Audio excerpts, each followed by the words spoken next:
we ended up in a yard in Shelby Township, Michigan, where we have negative slope to the pool. We have all this slope this way. We know that to code, all this concrete is sloped away, and they did a really nice job. They sloped it really hard. You can see it. Anytime you can see slope with your eye, there's a lot of slope on that concrete right there. So right here is a problem. Everything is just so wet. Look, the guys, they're digging this trench because they're going to build this curtain French drain around this outdoor living space. They're grabbing up one downspout right there. Over here to help get the water out. We're grabbing another downspout. Start real shallow. You want your line to be really shallow so you can put slope on it. You're going to get deeper as you work your way towards the back of the yard. The trench is holding water because the guys dammed it. When you have this happen, you got to create a dam so you're not working in the mud. See how the guys dammed it up? That's working smarter right there, not harder. You don't need to be slopping in all the mud.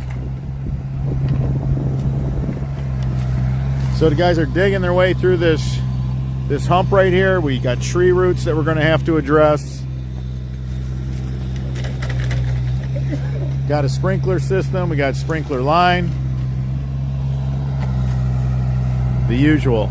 But as soon as we get through this hump, it breaks really hard that way. We're going to take it right to the back. There's a lot of fall right here.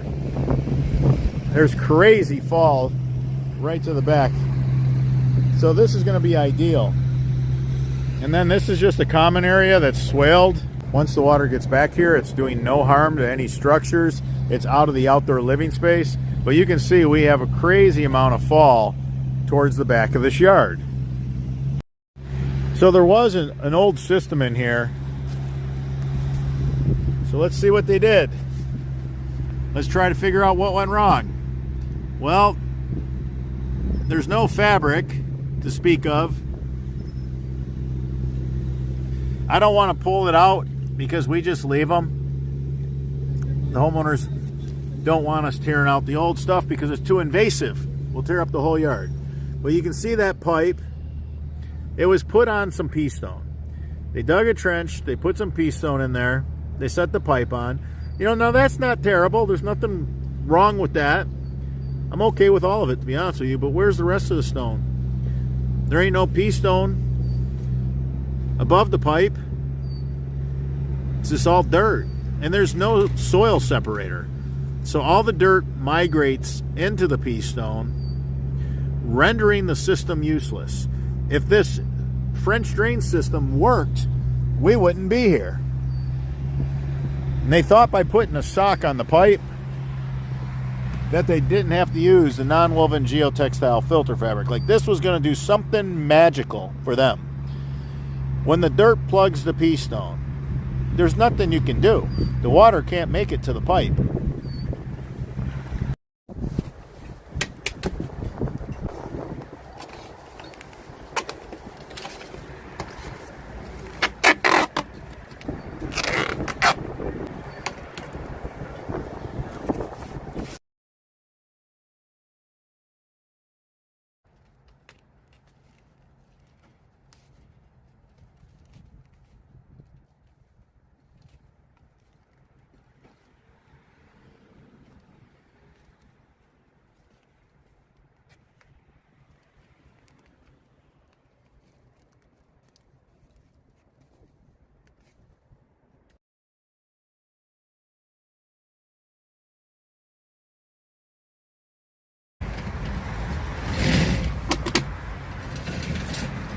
That's it. It's a clean out. Now you can just pop the 4-inch solid cover. The grass can't grow over it. You'll always be able to find that clean out. Now, if we ever have to run a camera through this French drain pipe, we can. If you want to run a hose through it, just for good health, just to get rid of any sediment, you could push a hose through it because this is our not quite a 90. So it's super easy to push a hose through the not quite a 90. And you can do copper sulfate treatments.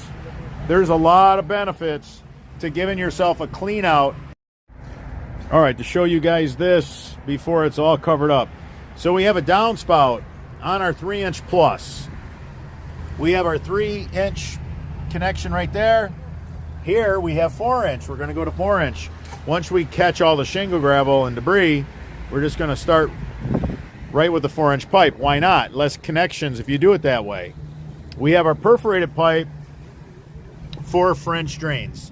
Now you see how there's been saw cuts, there's been material ground out, there's been material removed. This is perforated pipe. So this is not knife cut, and this is not solid pipe.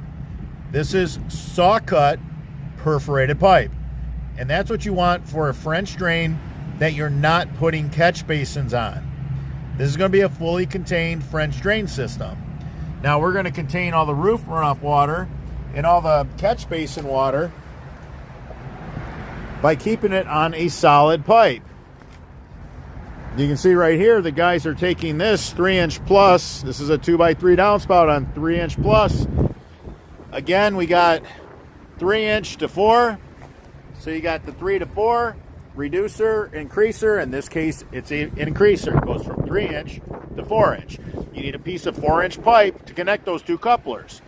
We're taking it to our extra heavy duty Y. Run the Y in the direction of the arrow, direction of flow. Make sure you tie that in right. Tie that in to the solid pipe. We don't want shingle gravel in our French drain system. You never tie a roof runoff system into a French drain system. You can't give me an example where that makes good sense. If you run shingle gravel through your saw cut perforated pipe, you're going to plug all the perforations. You're going to get sediment down into your stone. You're going to render the French drain portion of the system useless.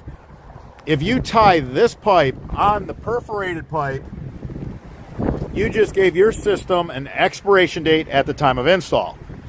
If you fully contain your perforated pipe by wrapping it with a good non-woven geotextile filter fabric that's been punched twice, a vein of stone that's wrapped in fabric lasts forever. This is going to be a drain that's going to work for generations to come. You can see there's another catch basin right here on that same solid pipe that the downspouts are on. So we're utilizing the solid pipe as a yard drain as well as a discharge for roof runoff. If you enjoyed this video, give us a thumbs up. It supports the channel. If you have any questions regarding this installation, leave them in the comments section. I'm your host, Robert Sherwood, and until the next video.